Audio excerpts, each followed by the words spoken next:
씹고 뜯고 맛보고 즐기고. 치아 건강은 인생에서 가장 중요하다는 5가지 오복 중에 하나라고 하는데요. 그만큼 정말 중요하다고 볼 수 있습니다. 그런데 이 치아가 상실된다면 어떻게 해야 할까요?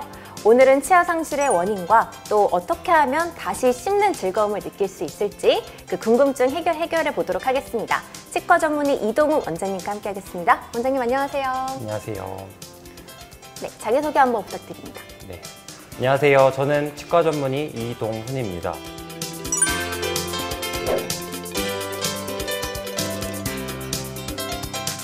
네, 원장님 오늘의 주제가요. 다시 찾는 씹는 즐거움인데요. 그런데 뭐 치아가 건강해지는 법이나 치아 건강에 좋은 음식 이런 게 아니고 다시 찾는 씹는 즐거움이라는 이유가 혹시 있을까요? 네, 대부분 이제 많은 사람들이 이제 부모님께서 이제 주신 치아로 이제 평생을 살아가길 희망하는데 안타깝게도 여러 가지 원인에 의해서 하나 혹은 이제 여러 개 치아를 이제 상실한 채로 이제 지내시게 됩니다. 그래서 치아를 상실한 채로 지내시는 거를 이제 방치하게 되면은 단순하게 이제 식사에 제한이 오시기도 하고 더 나아가서는 전신적인 합병증, 뭐 예를 들면 고혈압, 뭐 당뇨, 치매, 그다음에 뭐 우울증, 심혈관 질환의 원인 요소로서 작용하게 됩니다. 따라서 이렇게 심각한 문제점이 있음에도 불구하고 대부분의 사람들이 치아가 상실된 채로 이제 지내시고 계시고요. 이러한 분들에게 그래도 나라에서 어떠한 혜택들이 이제 지원이 되는지를 조금 알려드리고 싶고 또 나아가서는 적절한 치료를 통해서 씹는 즐거움, 그다음에 다시 식사를 맛볼 수 있는 즐거움을 이제 누리게 해드리기 위해서 주제를 선정하였습니다. 굉장히 오늘 뭔가 믿음이 가네요. 치아 건강을 오늘 제가 완벽하게 마스터할 수 있을 것 같은 그런 느낌인데요. 네, 그러면은 치아를 한 번 잃으면 다시 이제 회생하기가 힘들지 않을까? 이런 생각을 많이들 갖고 계시잖아요. 그런데 이제 씹는 즐거움을 다시 찾을 수 있다는 말씀이신 거죠? 네, 맞습니다. 일단은 통상적으로 많은 분들이 알고 계시는 것처럼 뭐 임플란트 치료를 하실 수도 있고요. 또는 전체 틀니가 들어가는 방법이 있을 수도 있고 또는 임플란트와 틀니를 같이 해서 치료하는 방법도 있게 됩니다. 이렇게 해서 다시 씹는 즐거움, 그다음에 먹는 즐거움을 회복할 수 있으니 함께 알아보겠습니다. 네, 좋습니다. 네, 그런데 흔히들 이빨 빠졌다 이런 얘기 많이 하잖아요. 네. 어린 아이들도 그렇고. 네. 그런데 이가 빠졌을 때도 있고 부러졌을 때 혹은 뭐 썩었을 때 굉장히 다양한 경우가 있는데 치아를 상실했다고 하는 거는 이제 어떻게 나눠볼 수 있나요?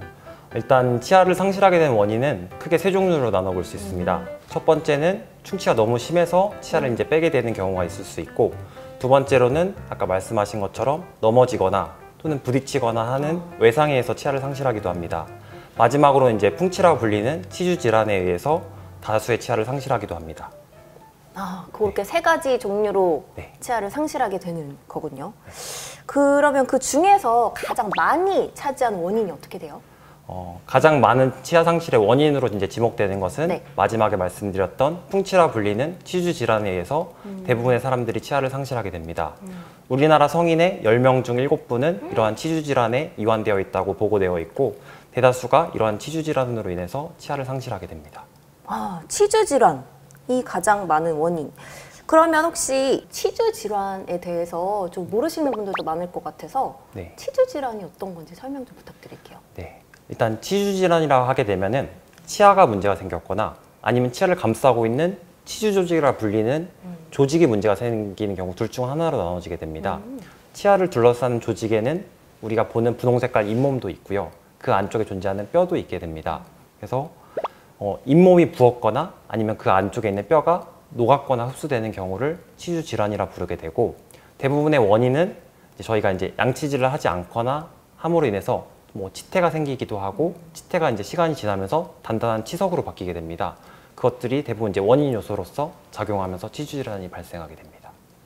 그래서 갑자기 궁금증이 생겼어요. 저희 몸은 선천적으로 좀 약하게 태어나는 분들도 있잖아요. 네. 우리 치아도 열심히 양치질을 해도 원래부터 약해서 치아 상실이 발생하고 그런 분들도 있나요? 개인차가 존재하는 것 같습니다. 물론 정말 양치를 안 하셨다고 하시는 분인데도 너무 치아가 좋으신 상태분도 계시고, 나이가 엄청 많으심에도 불구하고 대학생이나 뭐 고등학생처럼 잇몸 상태가 정말 좋으신 분들도 계시는 걸로 보아서는 사람마다 조금씩 개인차가 존재하고 유전 요소도 어느 정도 있지 않을까라고 생각하고 있습니다.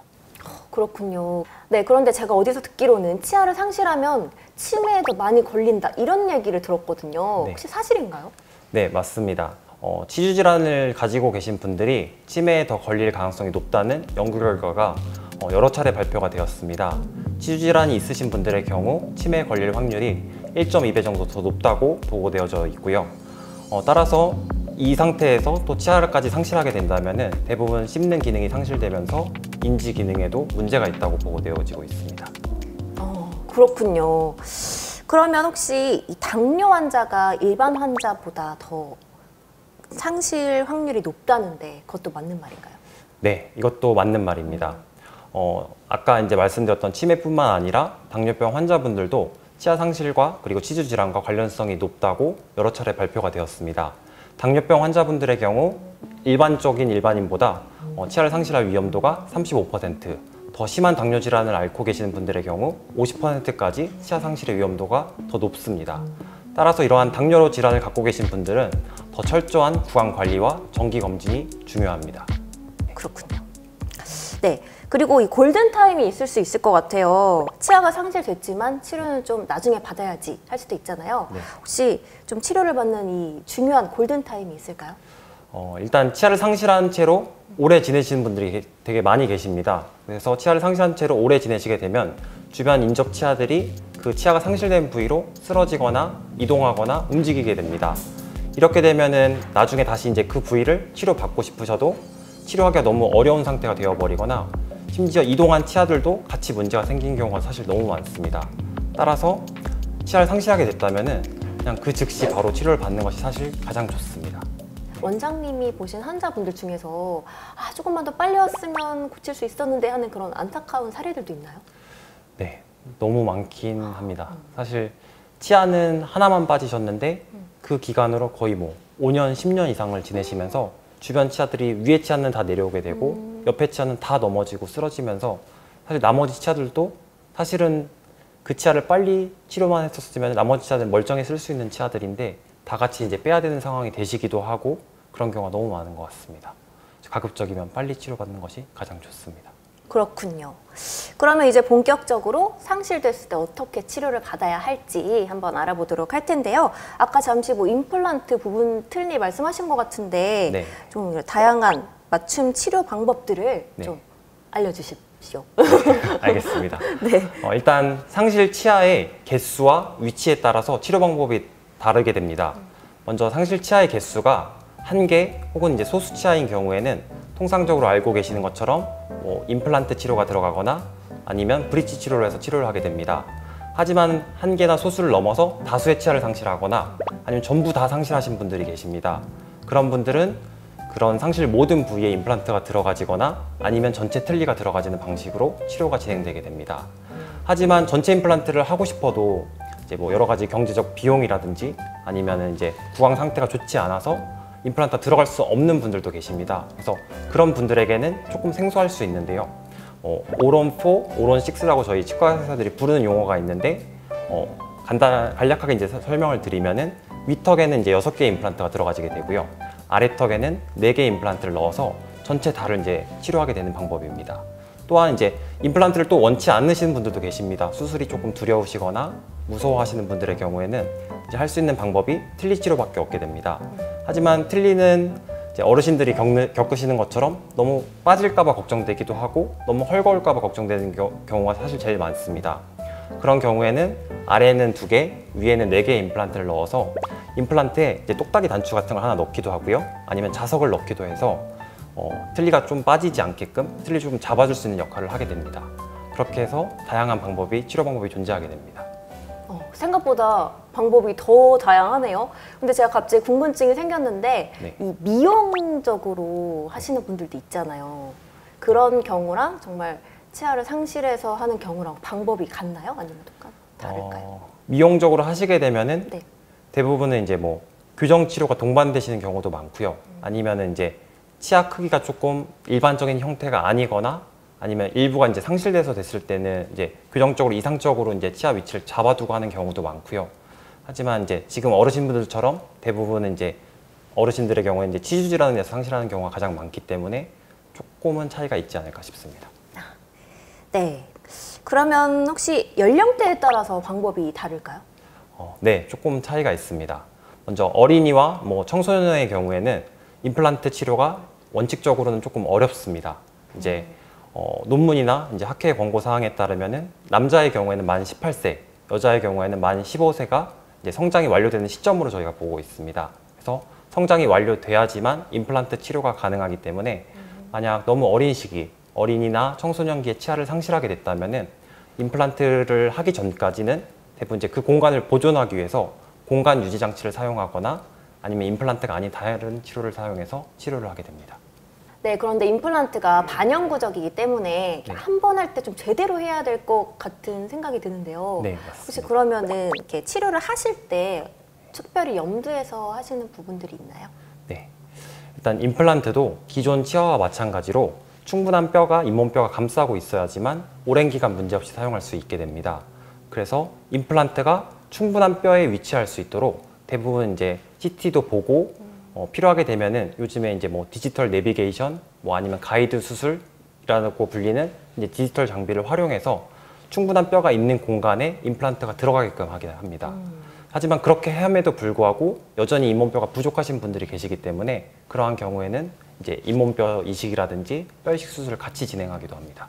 요즘 현대 의학 기술도 정말 발달했잖아요. 근데 네. 아까 말씀 주신 그 내비게이션이 어떻게 되는 건가요? 내비게이션 임플란트라고 하게 되면 미리 환자분에게 임플란트 시술을 하기 전에 미리 가상으로 컴퓨터 프로그램을 이용해서 미리 예측을 할 수 있는 시스템이긴 합니다. 대부분 환자분들의 뼈는 제한적이고 그 뼈를 최대한 활용해서 뼈가 충분히 있는 곳에 들어가야 되기 때문에 CT 자료와 그다음에 환자 입안의 전부를 뭐 스캔 떠서 하는 경우도 있고요. 해서 미리 확인해서 들어갈 수 있는 부분입니다. 그래서 수술 당시에도 그 미리 확인했던 부분들이 가이드라는 장치 같은 게 하나가 추가로 돼서 나오게 되고요. 그 장치를 맞춰서 임플란트를 그 위치 그대로 진행하게 됩니다. 굉장히 유용하겠어요. 기술이 발달해서. 그렇죠. 네. 그런데 또 아까 말씀 주신 뼈 이식 있잖아요. 네. 그게 좀 구체적으로 어떻게 이식이 되는지 그리고 기준이 있을지 좀 네. 궁금해졌어요.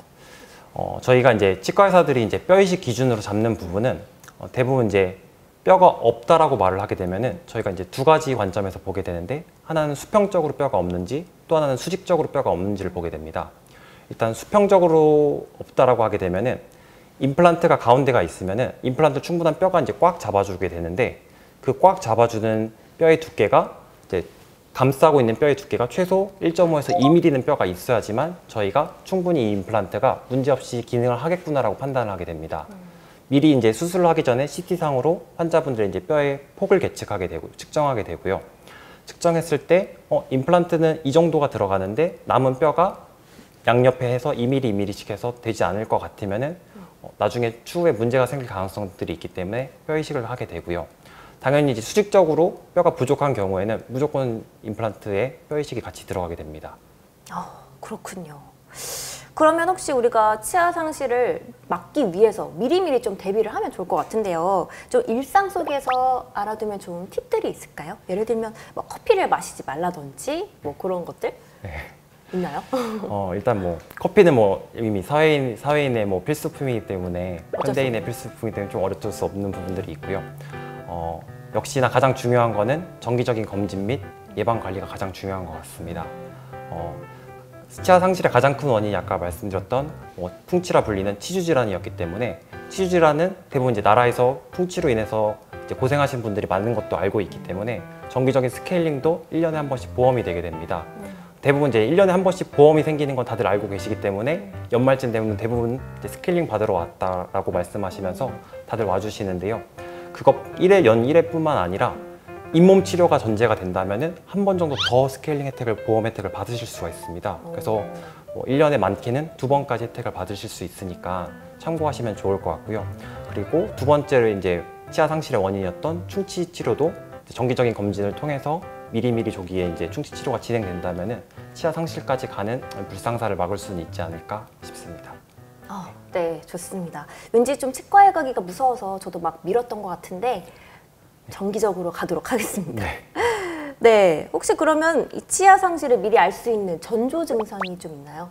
일단은 가장 큰 원인이었던 풍치라 불리는 치주 질환의 경우 네. 무증상인 경우가 사실 가장 많습니다. 그래서 얼마 전에 뭐 치과의사 이제 신문 쪽에서도 이제 발표도 나기도 했고 기사도 언급되기도 하였는데요. 이제 40, 50대에서 무증상으로 이제 잇몸 염증이 있음에도 인지하지 못하고 있다가 갑자기 50대, 60대가 돼서 다수의 치아를 이제 발치를 하거나 치아가 빠지는 상황을 경험하게 됩니다. 그래서 대부분은 뭐 양치할 때 피가 난다든지 아니면 치아가 조금 흔들리는 느낌을 받는다든지 욱신하는 느낌을 받는다든지 총 이런 3가지 정도의 증상이 보인다면 당연히 이제 바로 치과를 가셔서 정기 검진 및 이제 치과 치료를 받으시는 게 좋지만 대부분 무증상인 경우도 워낙 많기 때문에 정기적인 검진을 추천하는 바입니다. 그렇군요. 방금 말씀하신 그 잇몸에서 피가 나거나 욱신거린다고 하면 그게 치아 상실과도 연관이 있을 수 있는 거란 말씀이시죠? 네, 맞습니다. 양치질 할 때 이제 피가 난다는 것은 잇몸에 염증이 있다는 아주 가장 중요한 신호이기도 합니다. 대부분은 이제 그런 잇몸 염증이 심하지 않은 경우에는 앞서 말씀드렸던 스케일링, 잇몸 치료만으로도 당연히 증상이 호전되기 때문에 받으시기만 하셔도 충분히 좋아지는 결과를 볼 수가 있습니다.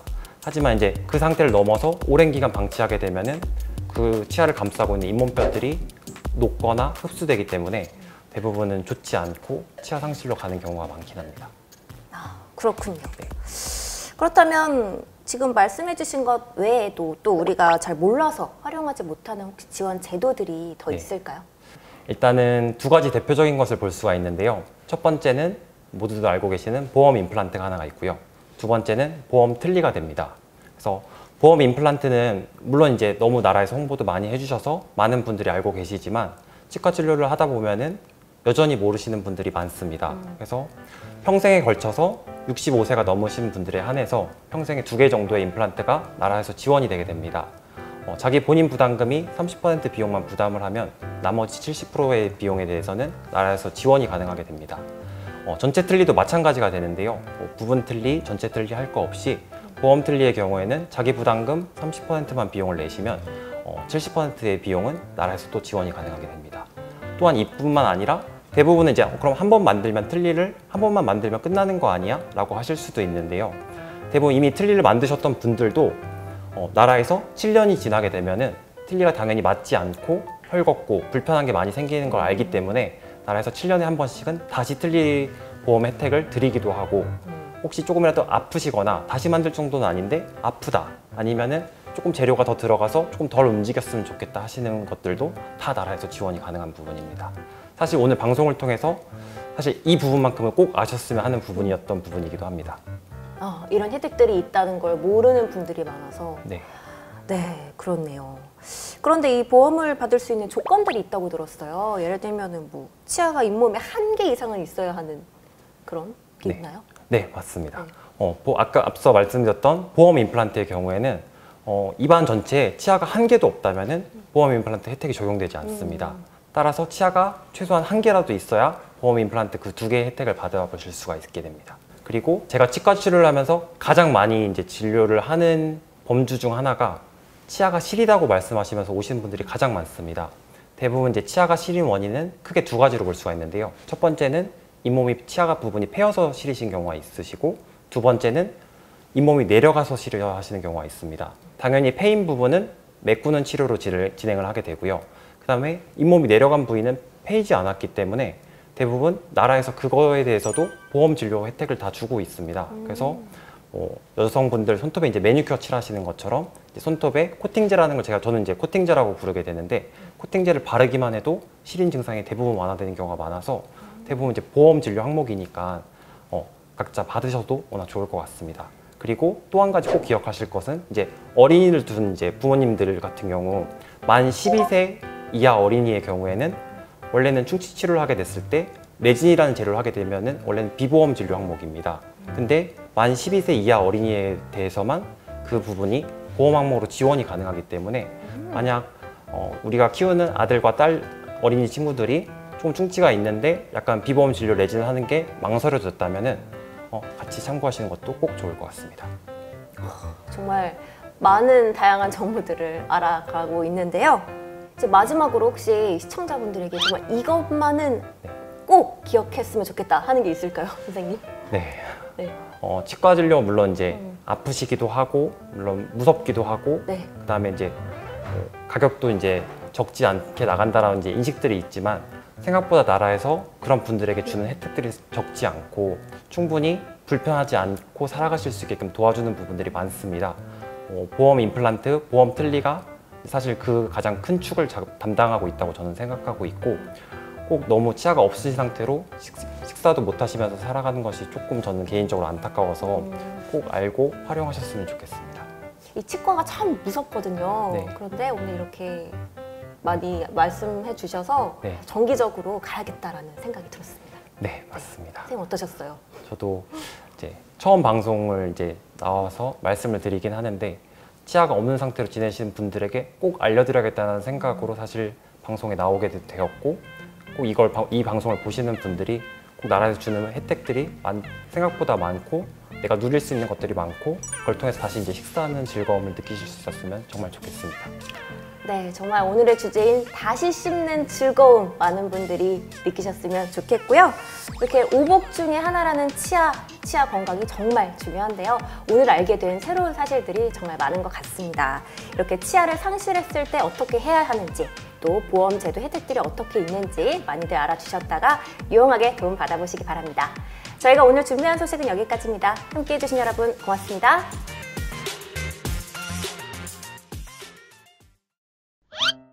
하나, 둘, 셋. 다시 한번 소개를 좀 부탁드려요. 몇 년 차 누구입니다. 이런 식으로. 몇 년 차요? 안녕하세요. 이제 치과의사가 된 지 10년, 다시 하겠습니다. 안녕하세요. 치과의사로 10년째 일하고 있는 이동훈입니다. 의사였던 사촌 형이 치과 학문도 좋아 보이고 의미가 있는 학문인 것 같다라고 추천해 주셔서 아무 생각 없이 지원을 하게 되었는데요. 이제 치과의사로 일하고 이제 10년 정도 시간이 흐르고 보니까 제가 봤던 환자분들이 원래는 식사도 못 하시고 이제 뭐 말씀도 거의 못 하시고 하시다가 뭐 틀니가 되었든 임플란트가 되었든 치료를 받으시고 얼굴 낯빛도 이제 밝아지시고 오실 때마다 이제 환하게 웃으시는 거 보면서 그래도 좋은 직업을 선택했구나 라고 생각하고 있습니다. 사실 너무 바쁘셔서 사실 연락이 안 되는 상황이긴 합니다. 그래서 왜 나한테 치과의사 하라고 했는지 아직 물어보지 못했습니다.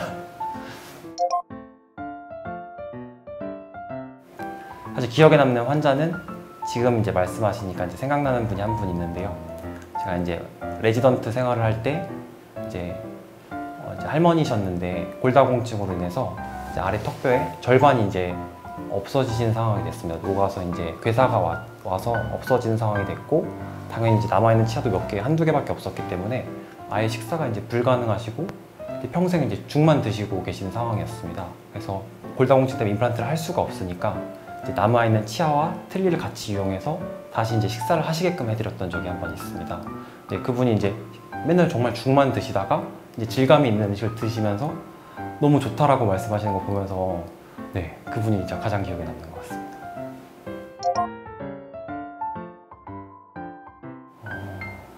저는 이렇게 또 하나의 작은 세계라고 생각하고 있습니다.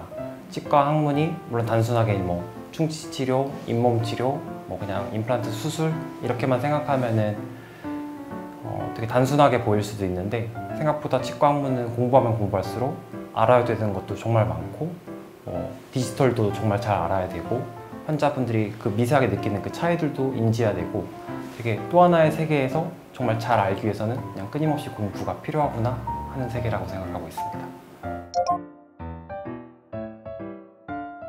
일단 최대한 이제 단계마다 설명드리고 잘하고 있다. 아니면 여기만 조금만 버텨달라. 이 단계는 너무 힘들지만 힘든 거 알고 있다. 그래서 최대한 이제 공감해주면서 하는 경우가 제일 많은 것 같습니다. 저는 사실 환자분들 한 분 한 분이 저를 찾아와 주실 때 최대한 내가 양심에 거리끼지 않고 할 수 있는 최선의 진료를 할 수 있도록 노력하고 있습니다. 그리고 진단에서 가끔 고민하는 경우들이 있게 되는데 이런 진료를 해드리는 게 차라리 더 나을까? 저런 진료를 하는 게 차라리 더 나을까? 고민할 때가 있는데 그때는 내 가족이었으면 어떻게 진료를 할까를 생각하면 조금 더 결정 내리기 쉬운 것 같습니다.